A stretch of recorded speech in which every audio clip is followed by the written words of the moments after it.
Stjepane, naš prvi razgovor bio je 2011. nakon što je objavljena tvoja Lukina verzija pjesme Smooth Criminal. Svi su pričali o toj verziji, internet medije su gorili od potrage za vama. Jedan dan je bio prošao te objave, ti si bio u Skoplju, imao si pripreme sa Makedonskom filharmonijom za nastup. Luka je bio u Londonu. Kako danas gledaš na taj dan, na te dane? A ime meni, ja? To je bio početak te neke ludnice, histerije koja je trajala sve do sad. I sad smo evo na pauzi. Kako se život odvija, to je Dobro, ali to je buran period života. Je, kako ne. Mislim, dobro je da je buran, jer smo bili mladi, burni, puni adrenalina, energije, volje, snage. Tako da smo mogli sve to i izdržati. I zapravo smo čak i uživali na neki način u svoj toj ludnici. To je zapravo dokaz da ništa nema pravila. Malo tko je mogao očekivati ovakvu reakciju vezano za obradu pjesme. Jedna obrada i vi ste postali super poznati glazbenici. Ostvarili ste karijeru o kojoj zapravo sanja svaki glazbenik kad se počne baviti glazbom. A jedino pravilo je da nema pravila, zapravo. Na kraju to skužiš.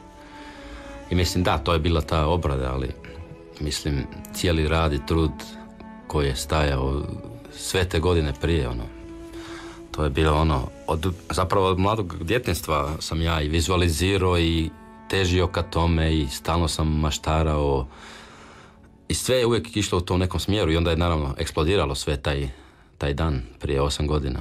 Je li to bilo zbunjujuće malo?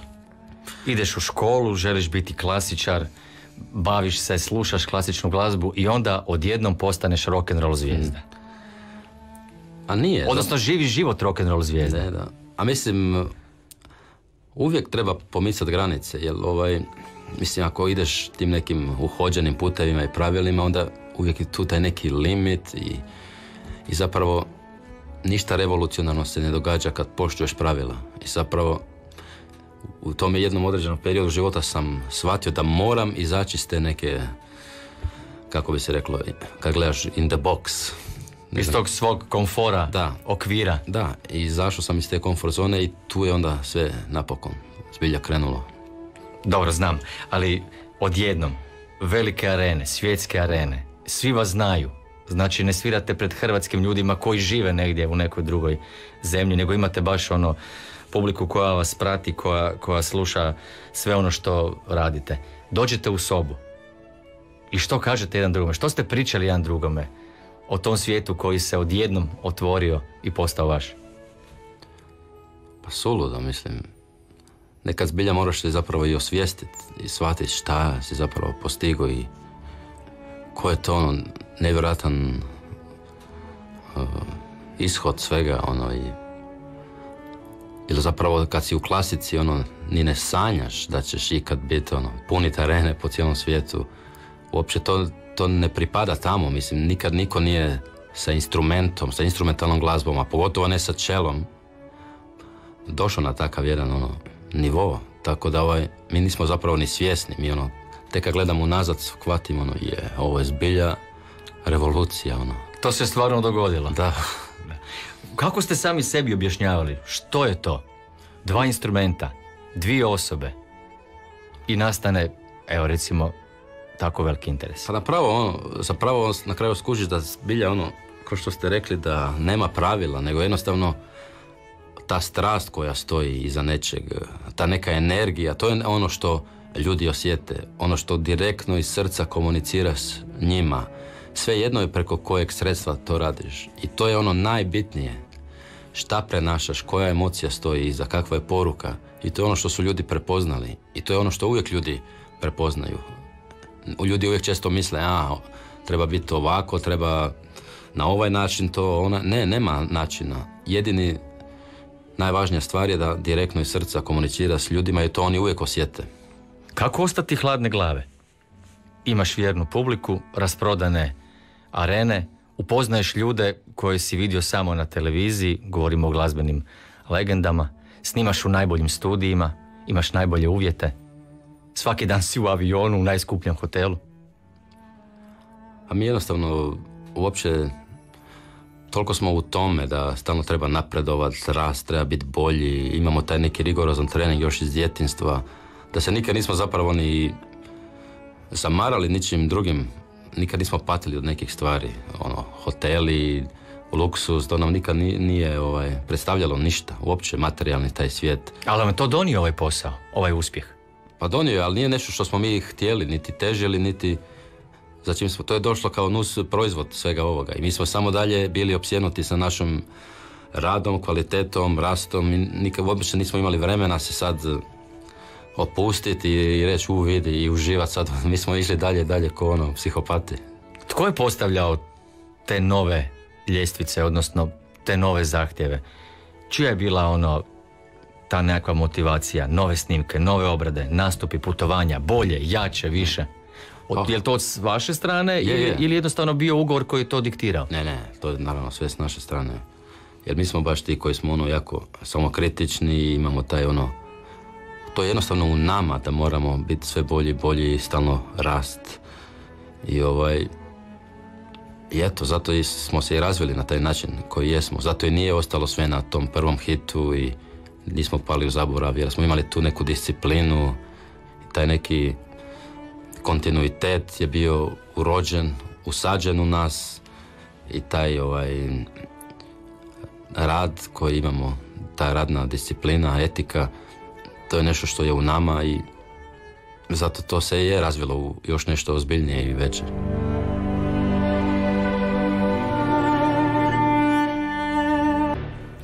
Ti i Luka ste super prijatelji, odlični glazbeni partneri, uspješni kao Tučelos. Jeste li baš nakon svojih nastupa, dok ste bili na putovanjima u hotelu, jedan drugom otkrivali što će tko napraviti kada krene u solo karijeru? Ili ste to ipak čuvali za sebe? Pa nismo, mislim, nešto smo znali, nešto nismo, ali uglavnom šta, on je znao da ja volim svirati te spore, romantične stvari, sve te lijepe melodije, a isto jako dobro se zna koje su to melodije u klasici, nije to sad neki misterij. A on je više lik koji voli te neke zahtjevne, virtuozne kompozicije, nabrijane, tako da on više ide u tom nekom smjeru i to je naša glavna razlika. Dobro, ali to na sceni nije tako bilo primičeno, ti si uvijek bio taj energičniji. A da, mislim, kad je Tučelos, to je ipak to se pretvori u rock koncert i tamo se ja pretvorim u tu neku životinju rockersku i ja se prilagođavam, mislim, šta god sviram, imam tu sreću da mogu svirati različite vrste glazbe i sukladno toj glazbi se prilagodim. Kada si prvi put odsvirao na svom violončelu Nessun Dorma? Odsvirao sam ju nedavno prvi put, kad sam snimao ovaj album, a čuo sam ju, mislim, svi znamo tu čuvenu. Nikad prije nisi svirao? Ne, nikad. Nikad prije? Prvi put. Ali naravno, inspiracija dolazi od Pavarotija koja je svima nama jako dobro znana i malte to je neka interpretacija koja je u ono vrijeme napravila revoluciju, promijenila svijet. On je bio jedan od tih koji je zbilja približio operu masi i zapravo on je otvorio vrata nama, novim generacijama da idemo sličnim putem. Da, to je Pavarotti napravio na otvorenju svjetskog nogometnog prvenstva 1990. To je klasik koji se nalazi na tvom solo albumu. Ono što je zgodno, snimanje tog videospota. Da. To je ima jako lijepu poruku taj spot. Klinci koji umjesto da su na ulici, da se drogiraju i da imaju loše utjecaje, uzimaju prekrasne instrumente, klasične, bave se nečim plemenitim, što je zapravo jedna lijepa poruka. I da se zapravo, kako mladi zapravo mogu voliti tako nešto, kao što je klasika. I da to utječe fenomenalno na svih. Spot je sniman na lokaciji koja je tebi jako važna. Da, ja sam prohodao u toj šumi kao klinac. Iako do duše još nisam naučio hodat. Ali da, mislim, na toj istoj livadi gdje smo snimali sam ja prohodao kao klinac. Tako da ima puno poveznica. Na albumu Klasik kojeg si objavio nalaze se tebi drage skladbe, klasična dijela. Kako si radio izbor? Osim da mora biti romantično i nježno. Pa mislim, romantika, ljepota, melodije. Uvijek sam bio privučen takvom glazbom, čak i kao klinac, gdje, mislim, drugi su uvijek bili ono što sam rekao, svi su htjeli nabrijano, ono, a ja sam uvijek bio taka neka duša, nježno, romantično, sporo I tako da sam ja odrastao uz te sve melodije i jednostavno ja sam znao te melodije još kao klinac i tako nekako same su se odabrale kroz život i kroz godine. Da, zapravo govoriš sliku o sebi koju malo ljudi zna koji su pratili tu čelost. Totalna suprotnost. A mislim, onaj koji me dublje zna, oni su vjerojatno svjesni toga da je zapravo ovo bio početak prvobitni. I zapravo ja kao klinac sam maštario kako ću svirati te lijepe, prekrasne, klasične melodije diljem svijeta, pred tisućama ljudi. To je bila ona nekako prvobitna ideja. Ali onda u međuvremenu se izdešavalo sve što se izdešavalo i sad sam u situaciji da mogu to na taj način raditi. Na tom albumu je 16 klasika koje si ti odabrao. Ti si radio aranžman za violončelo. Da. Koliko je to bilo zahtjevno? Ma ništa, mislim. Uzmem i sviram. Znao sam melodije na pamet i nisu mi trebale ni note ni ništa, samo na sluh i pjevam. Ja pjevam kroz svoje čelo. Čelo je moj glas. Čelo je moj Pavarotti. Inače kako pjevaš? Užas, nikako. Nije me Bog obdario glasom, tako da se služim čelom kao moj glas. Osim spomenutog klasika Nessun Dorma, također kao najava kao najava cijelog albuma bio objavljen i video i tvoja verzija Labuđeg jezera. Da, to je... Mislim, to su sve ikonske melodije koje široka masa zapravo zna. To nije samo za ove specijalizirane klasičare, nego dosta ljudi iz svih mogućih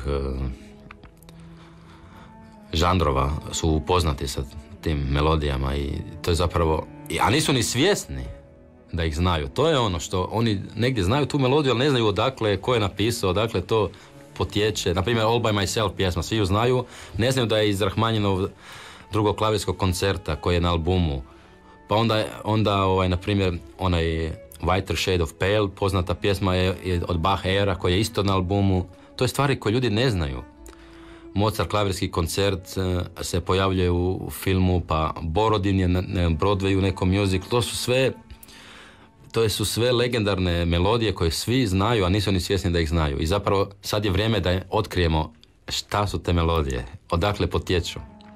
Album je snimljen uz pratnju Londonske filharmonije. Da. Kako je bilo na tom snimanju? Kako je došlo do suradnje? Je li to ta pomoć, odnosno minuli rad sa tu čelos?